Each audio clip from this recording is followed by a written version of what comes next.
Ano reklamo? Ano naman kasalanan ko? Kulong ko. Ano ba sabi nila? Sabi nila, magre-reklamo daw tungkol sa'yo. Reklamo laban sa akin? Sa'yo. Hindi po. Kasi po, akala namin po talaga totoo ta. Nagpasin po agad ng ID. Una po, yung hinahanap ng ID niya, hindi daw po yun pwede. Kaya yung ID ko yung sinama niya, pinicturan naman niya, No, di ba? Gusto niyan sa idin talaga? Hindi na kayo nakahalata? Notang ko pa yung Daddy Frankie. Kapitbahay namin, pinag-aaway namin kagabi yung asawa ko. Ang tinutulungan talaga namin, tinitignan namin yung deserve talagang tulungan, especially mga lolo't lola. Yung wala ng kakayahan magtrabaho talaga.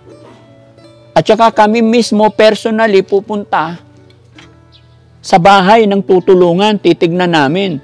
Wala pong nagaganap na ganyan.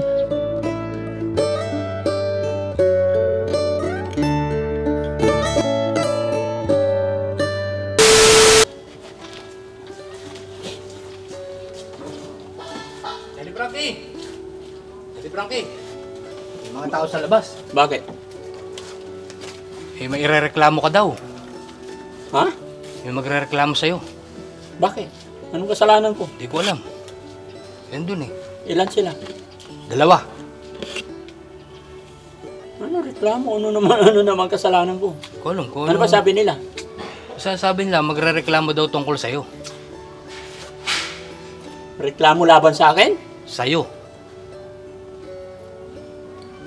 Ano, papasukin ko ba o pupuntahan mo sa labas? Teka lang. Ano ba nagawa natin? Hindi mo tinanong kung anong irereklamo nila? Wala, basta pagdating dyan, kasi mangot, tapos magre-reklamo daw tungkol sa'yo, ipinuntang kita. Anong tungkol sa akin? Hindi ko alam. May dala silang cellphone eh. Mga babae, lalaki? Babae, 2. Ang dalawang babae? Hmm. Kinakabahan ako dyan. Ano? Ano oras na? Alis pa tayo eh. Kaya nga, ano, kausapin mo ba? Sige, alangan naman takasan natin kung anong reklamo para malaman natin. Sige, papuntay mo dito. Sige, tayo mo lang yan. Pasok mo. Patay tayo dyan. Nakabahan ako dito. Ano naman yung kasalanan natin?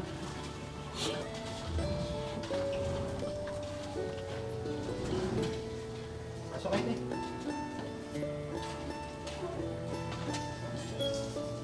Ay, mga nanay.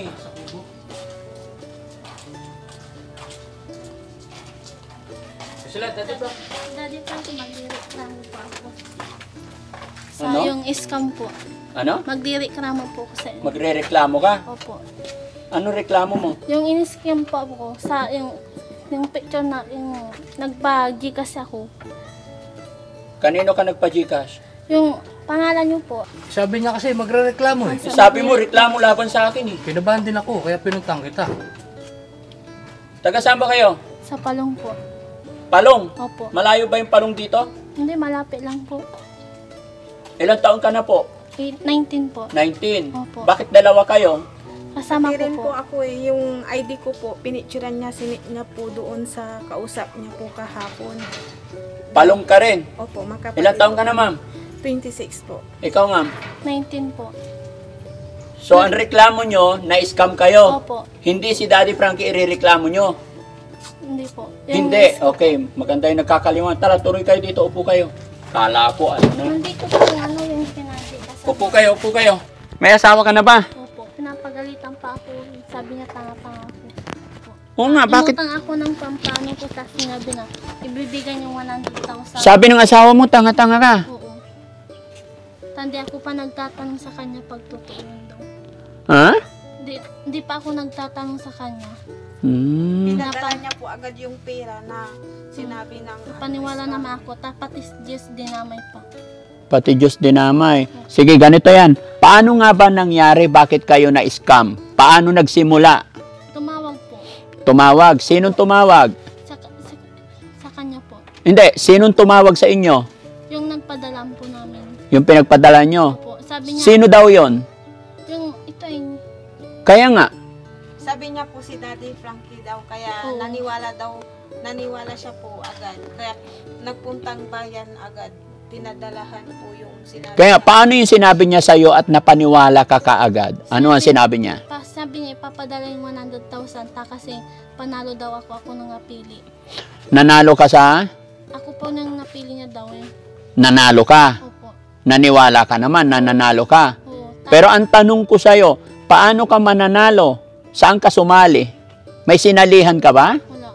Oh. Sabi niya, napili niya ako. Oh, Sabi niya, magpa-cash-in ka ng 540 ta, ibabayad mo sa GCash ta para ma-assist na agad yung mga papili, sabi niya. Tapos, nagpadala na naman na 1,840. oh. Sabi niya, okay na, sabi niya. Tapos tumawag naman, kulang pa. Magpadala ko ulit na naman na 2,480. Wala kami ng pera. Sabi niya, ako nang bahala yung kulang. Magpadala ka lang mga ilang pera mo dyan at di pinadala ko. So, 3 beses kayo nagpadala.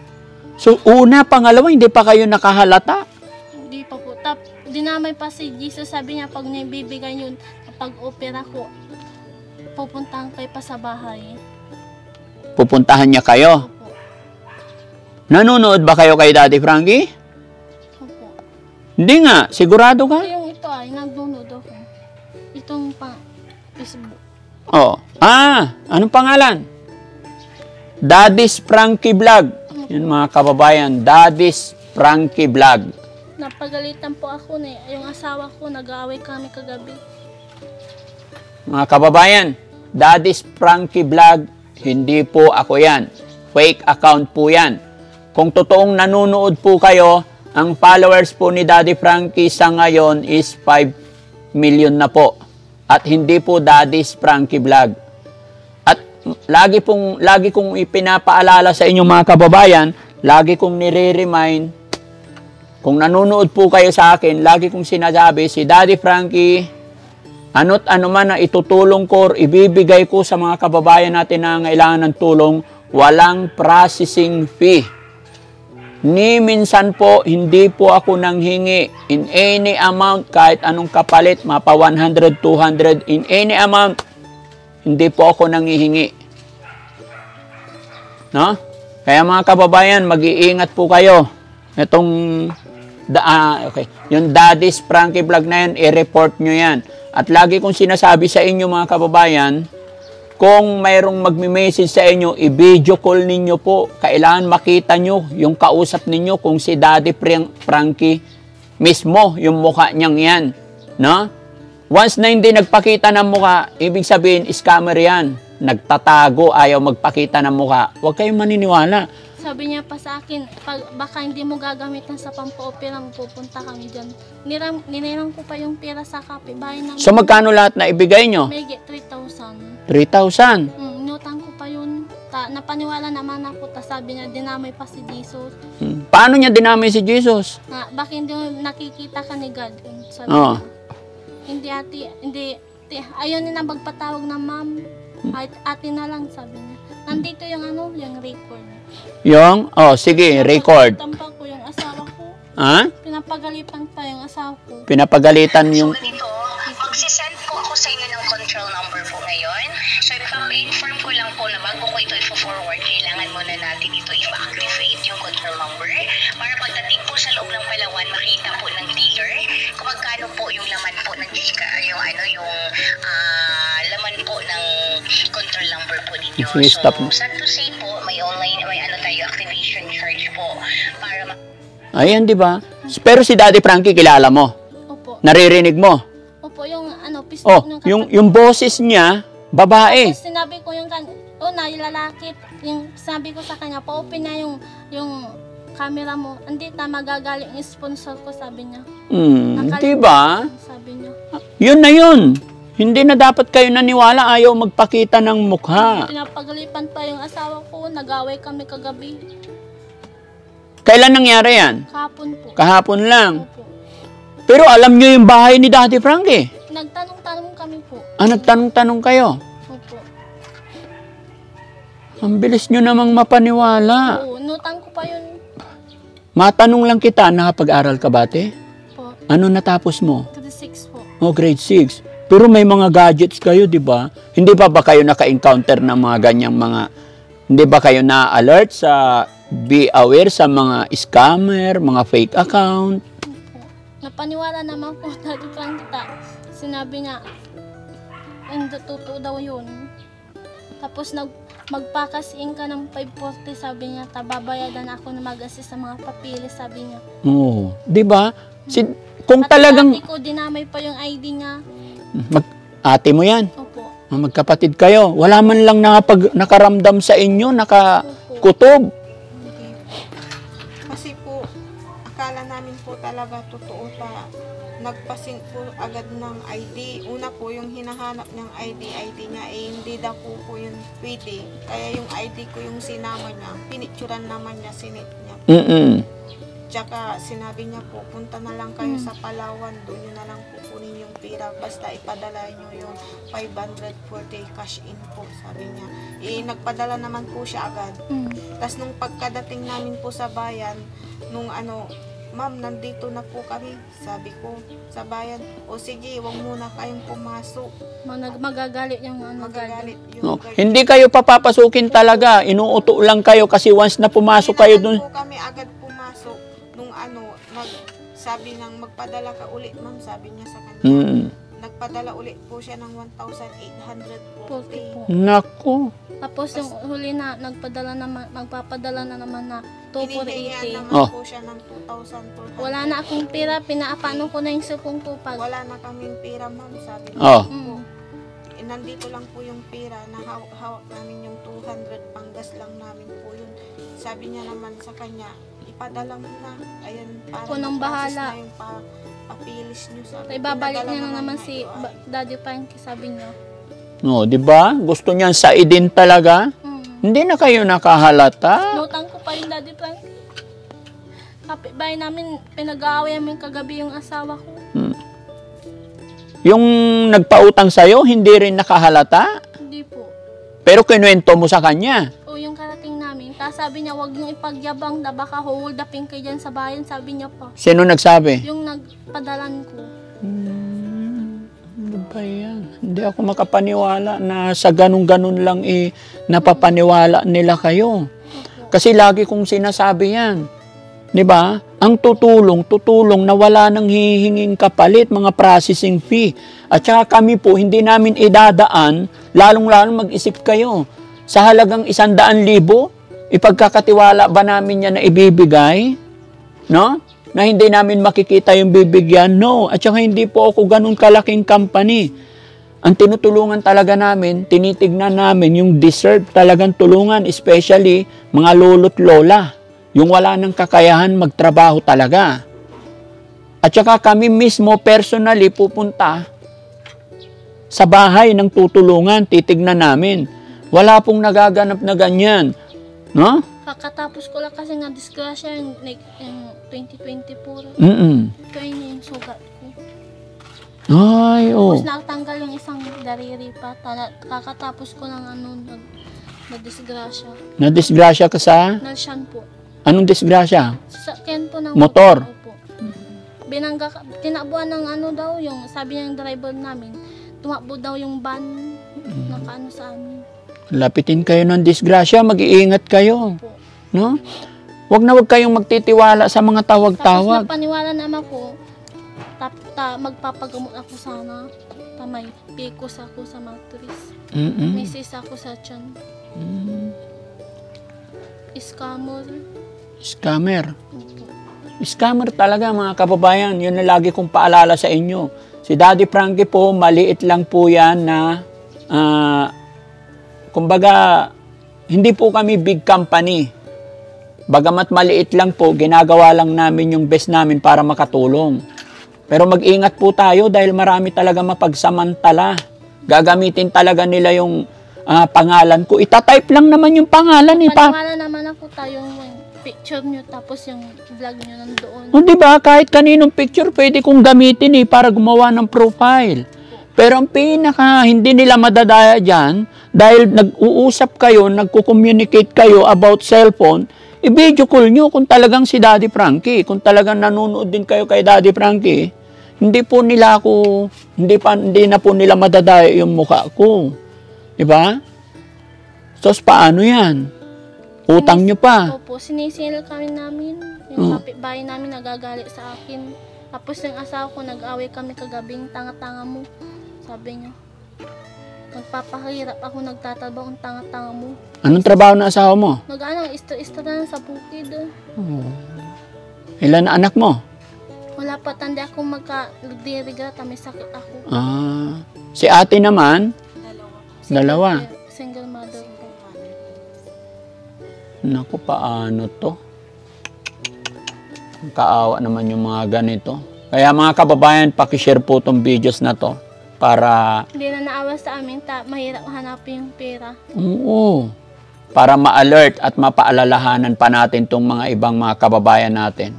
Hindi naman po nagkukulang ng paalala talaga. Muli po, huwag po kayong magpapaniwala sa mga magmi-message sa inyo. Sasabihin nila nanalo ka ng 100,000. Ang tanong kabayan, paano ka mananalo ng 100,000? Hindi ka naman sumali kahit anong palaro, di ba? Paano ka nanalo? Ngayon, may magme-message din sa inyo, mayroon kang package dito. Kailangan ko yung complete address mo. Paano nila nalaman? Paano ka na mananalo, magkakaroon ng package? Wala ka mang kamag-anak sa ibang bansa. Di ba? So, siyasatin muna natin. Una, paano ka nanalo, hindi ka naman sumali. Wala kang tinatayaan, tapos sasabihin nila, bigla kang nanalo na 100. Napili ka namin. Paano kanila napili? Hindi mo naman ipinadala, hindi ka naman sumali sa raffle, di ba? Ginagawa ng mga scammer, talagang sa comment section namimili sila or else, nag-search sila ng mga number. Tinext nila yan, once na may nag-reply, magta-try sila hanggang sa mapaniwala kanila. Kaya nga, yun ang sinasabi ko para makasiguro kayo kung sino yan at kung legit yan, dapat kung talagang tutulong yan, walang hinihinging kapalit, ibigay na agad. Di ba? Dapat ang sagot nyo, magkano na panulan o 100,000? Ay, 100,000, ang laki pala wala akong pera. Gawin mo na lang 90,000, yung ipadala mo sa akin, yung 10,000, iawas mo na. Ganon dapat. Paniwala naman ako, sabi niya, ako na magpa-process, wala kayo nang babayadan sa Palawan. Kaya nga, kahit sila mag-process, sa kanila manggagaling yung 100,000. Di ba? Pinapagalitan pa yung asawa ko. Nakausap din ba ng asawa mo yon? Opo. Oo. Sabi niya kay asawa ko, bibigyan ko yung asawa mo magpapagamot, magpapa-opera, tapos pag nagkapa-opera na, pupunta daw doon sa bahay namin. Laking kalokohan Bawal pala. na ipadala daw sa GCash, malaki daw ng pera. Sige, at least na salamat sa pagpunta nyo dito. At least magiging aware at maging aral na po ito mga kababayan. Wala po kaming uutusan. Kahit wala kaming mga staff na magtatawag-tawag sa inyo. Si Daddy Frankie, ako mismo ang puputan sa inyo pag may itutulong kami, pag may ibibigay kami sa inyo, no? Mga bata pa kayo, na-scam pa kayo, may mga cellphone naman kayo. Opo. Pinapagalitan pa ko yung asawa ko, kagabi nag-aaway kami. Huwag na kayong mag-away, maging aral na sa inyo yan, ha? O ngayon, asan na? Hindi na sila makontak. Hindi na po. Block na kayo. Opo. Diba? Ganun lang yon. Pag nakakuha na sila ng pera, wala na silang makuha sa inyo, iba-block na kayo. Hindi na kayo nakahalata. Kaya nga ayaw nila kayong papasukin sa padala, Cebuana? Sa Palawan. O sa Palawan. Kasi once na pumasok kayo dun sa Palawan, sinabi ninyo yung transaction ninyo, sa Palawan pa lang, sasabihin na sa inyo, scammer yan, agad-agad masasabihan na kayo. Sinabi niya, dali nyo, 5 minutes lang tumagagaling sponsor, sabi niya. Di ba? Minamadali nila kayo, nililito lang nila kayo. O, anong gagawin natin ngayon? Na-scam na kayo. Opo. Paano gagawin natin ngayon? Sabihin natin mga kagabayan natin, mag-ingat-ingat po. Sige ate, ikaw ang magsabi para ma-aware natin yung mga kababayan natin na iba. Mga kakabayan po, mag-ingat-ingat po sa mga scammer po, ang daming scammer. Sabi niya sa amin, papadalaan kami ng 100K. Nagpa-GCash pa namin na may 3,000, sabi niya. Pag natapos, sabi niya, tawag ako sa uli, tumatawag yung sponsor, tinatawagan namin, hindi na namin matawagan. Block na kami lahat. Binlock na kayo. Po. So maging aral po sa atin yan mga kababayan, no? Hindi po nagkukulang si Daddy Frankie dahil marami. Naghihirap kami, naghahanap ng pera, nirahan ko pa yung pera. Pinapagalitan ako. Napagalitan ka na. Opo. Ang tanga-tanga mo, sabi niya. Sige, hayaan nyo na yun. Basta maging aral na sa inyo to. Buti na lang, ganong halaga lang, maliit lang. Napakahirap. Gaya ng sinabi, maliit lang. Pero sayang yung 3,000 sa hirap ng buhay ngayon. Kaya maging maingat talaga. May sakit ako, gano'n po. Ay, walang pakialam yung mga scammer na yan. Kaya mag-iingat talaga tayo. No? Wag na wag kayong magpapaloko. So, ayan mga kababayan, sana po ay naging aral po sa atin ang nangyari kay ate. No? Ang pangalan mo ulit? Salvi po. Kay Ate Salvi, na wag kayong mapapaniwala. Hindi po kami makikipag-transaction social media through phone. Pupuntahan namin kayo. At sa lahat po ng itutulong ni Daddy Frankie, magmula mga TV, cellphone, etc., bigas, wala pong processing fee. Kami po ay tumutulong kasama ng aking team. Tumutulong kami at nagbibigay kami ng anuman na walang hinihinging kapalit. Tandaan niyo po yan mga kababayan. Tutulong po ako, abot ng aking makakaya, pero wala pong hinihinging kapalit, walang bayad. That's it. Magandang umaga po sa inyong lahat. Salamat sa inyo mga kapatid. Mag-iingat kayo sa susunod, ha? Okay.